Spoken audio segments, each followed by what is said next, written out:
A few years ago, Bethesda launched the Skyrim Anniversary Edition, and this was a improved edition of Skyrim with new Creation Club content, some of which was actually pretty cool, but overall the edition was kind of a disappointment. It was plagued with a lot of problems, a lot of bugs at launch, it broke modding on PC again for a while, and overall it was just frustrating. Now, back then I made a video where I talked about the launch, why it was so bad, why it made me sad, and why it bothered so many people, and you know, why these games can connect with people on a deeper level, and why mishandling them actually does affect a lot of people. And I wanted to re-edit that video and share it here on this channel where it matters. It was too long-winded, it was very emotionally driven, and it still is, but it took way too long for me to get to the point, and it also was something that I don't really want people to just forget that Bethesda mishandled. So if you enjoyed today's video, please be sure to leave a like, subscribe for more content. I do appreciate you very much, and we'll hop right into the video and hop back in time just a couple of years. This game is awesome. I love The Elder Scrolls Skyrim. It is one of my favorite games, but there is a reason that I have rarely talked about the game or the series on this channel. I'm going to do something in this video that I often tell people not to do. Attach tons of emotion to something that is made by someone else and then get upset when they don't handle it with the care that you would. But, you know, I've been on the internet for a couple of years now. Everybody is entitled to, I suppose, their exceptions to their take. Skyrim is a game that I played for, I don't know, a couple hundred hours on my own, which is not exactly impressive compared to a lot of people, but I would say probably closer to 1,000 hours with my father before he passed away. A lot of you know that my dad died of cancer a couple of years ago, and this video is not a boo-hoo feel sorry for me video, but it is kind of a reminder. This game coming out really kind of struck a nerve with me in a positive and negative way, just because this was my dad's favorite game of all time. Now, I'm not going to sit here and pretend that the PC is not the best platform objectively for the Elder Scrolls series. It most certainly is with all the free mods and everything, and far more mod support than console will ever have. But to see this game coming back with improvements included, it is really special to me. This is a game that means a lot to me that I have personally not been able to pick up in the last 2 years. I own it on like everything, just like you know, everybody else. It plays even on my mother's toaster oven, for God's sakes, with Todd Howard out here porting it to everything. But I haven't wanted to touch the game, and I've finally gotten to a place in my life where I feel pretty at peace with I guess everything that has happened. You know, I miss my dad, but I want to play this game again. It makes me sad the way that the game was handled, personally. Now, I opened the disc up, and I guess just to kind of show you what I'm talking about, I will include a small clip of this. It does have a cool Anniversary Edition case, and it does have an Anniversary Edition disc, right? I am a big collector of physical media. I love it.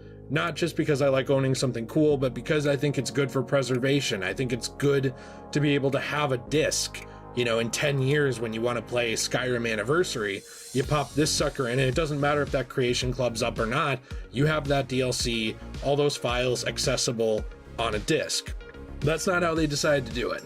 For some reason, we've reached back to the days of the PS3 where there is a vanilla disc and a DLC voucher. And this is where future me would like to throw in a small clarification, because what I meant to actually say here is that it includes essentially the special edition disc. So this is the disc that comes with the original special edition. It just says Anniversary on it. It's pretty much the same, not many differences. I'm unsure if the patch is different that was included on disc. I would assume that it is, that it's probably a newer patch. But regardless, it doesn't have the Creation Club content on it. It doesn't have the Anniversary content on it.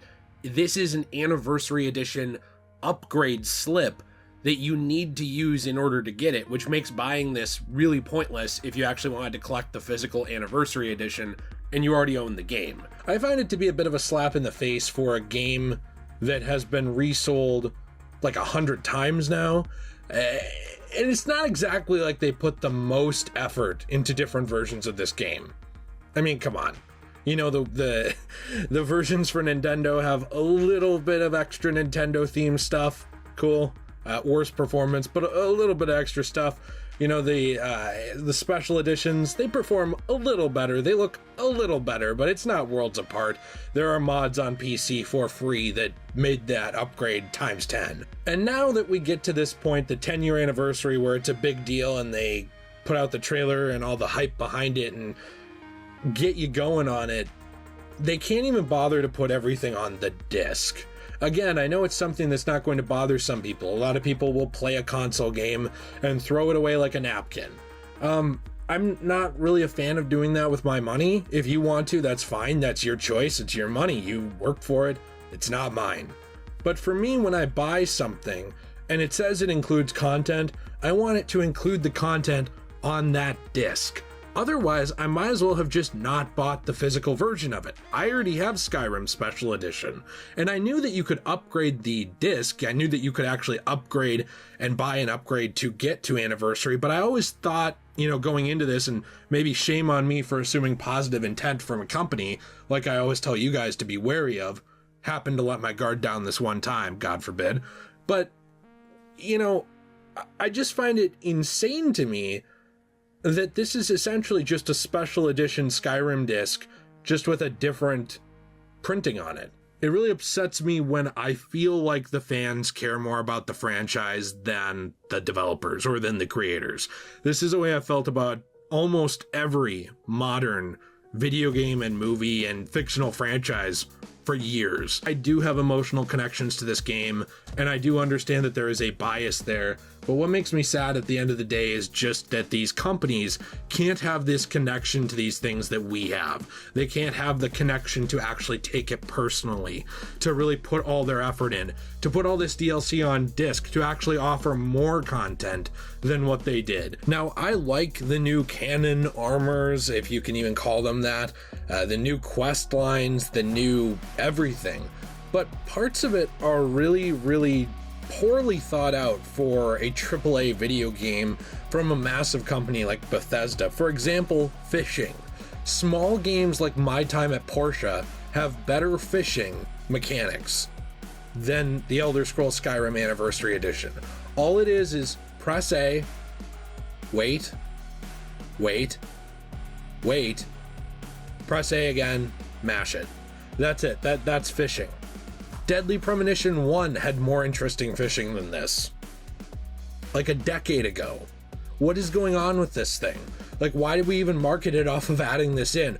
Also, the survival mechanics, while they are enjoyable at times, and I had fun with them, they're so badly optimized.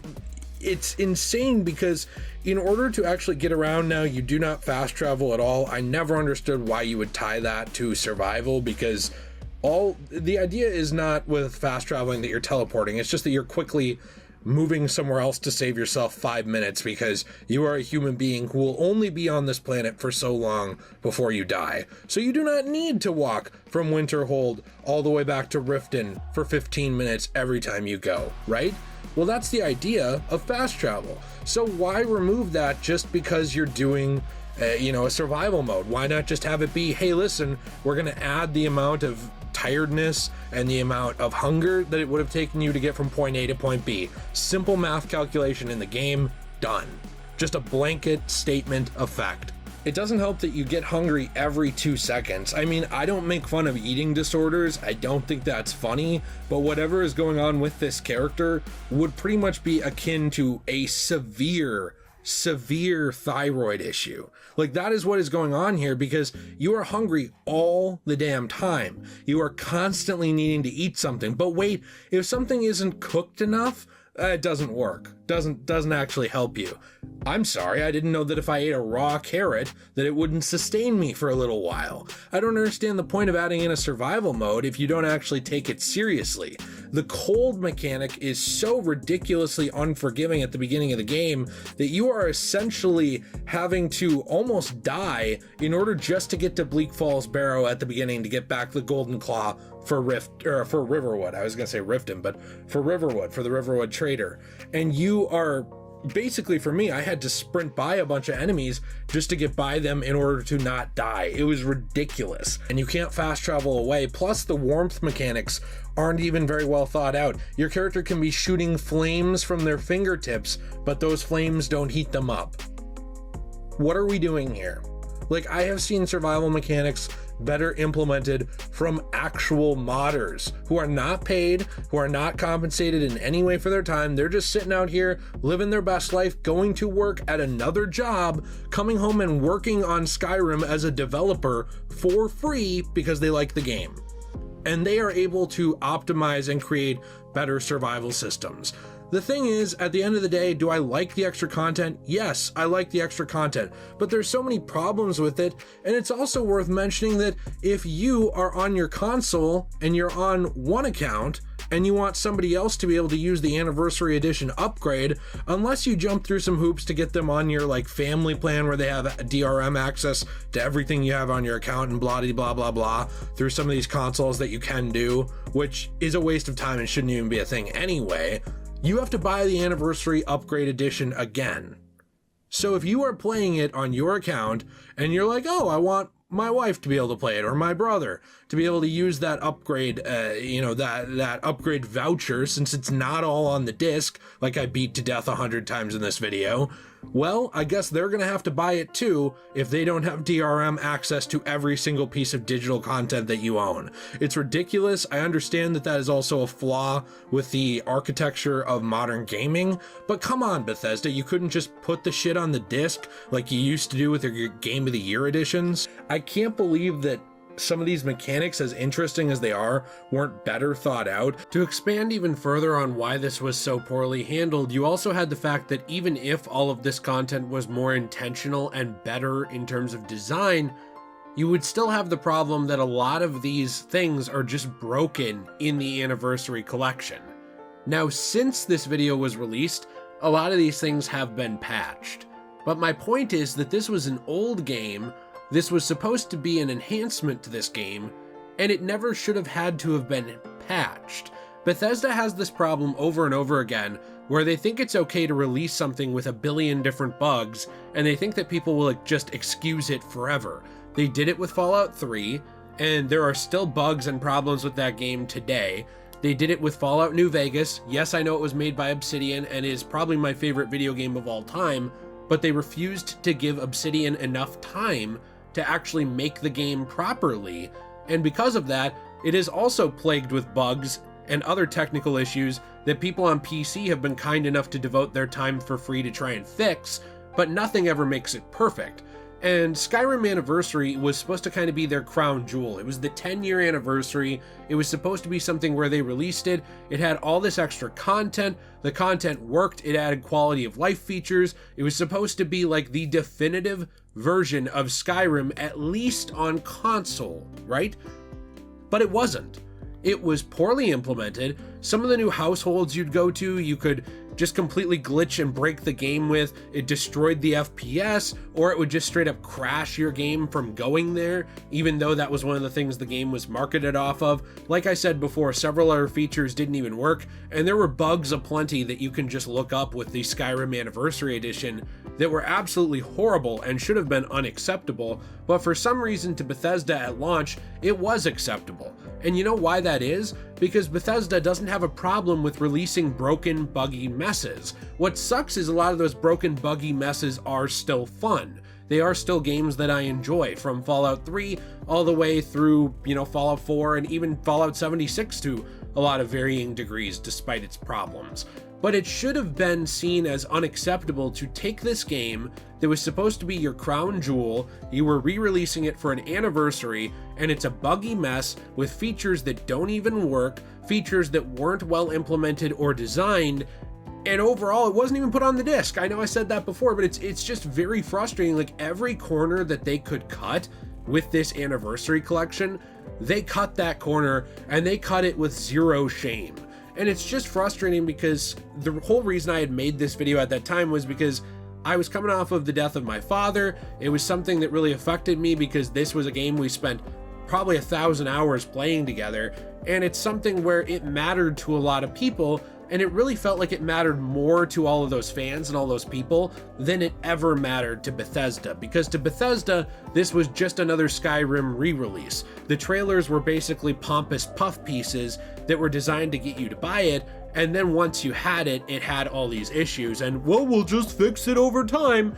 And a mindset that I'm so tired of with these gaming companies, and that I also don't think they learned from since then, because of their launch of Starfield, which was also plagued with bugs, running basically on a very old engine, did not take any storytelling or world building criticism into account when being designed, and it just feels like Bethesda thinks they know better than everybody else because they made a few games that are good over time, and so they let this go to their head. And if they had learned since this, I wouldn't even be re-releasing this video. If they had learned since this, I wouldn't be expanding on my points, but it frustrates me to no end because they have not learned yet, and even if they had, this was still unacceptable. Have a fantastic day, everyone. As always, stay shway.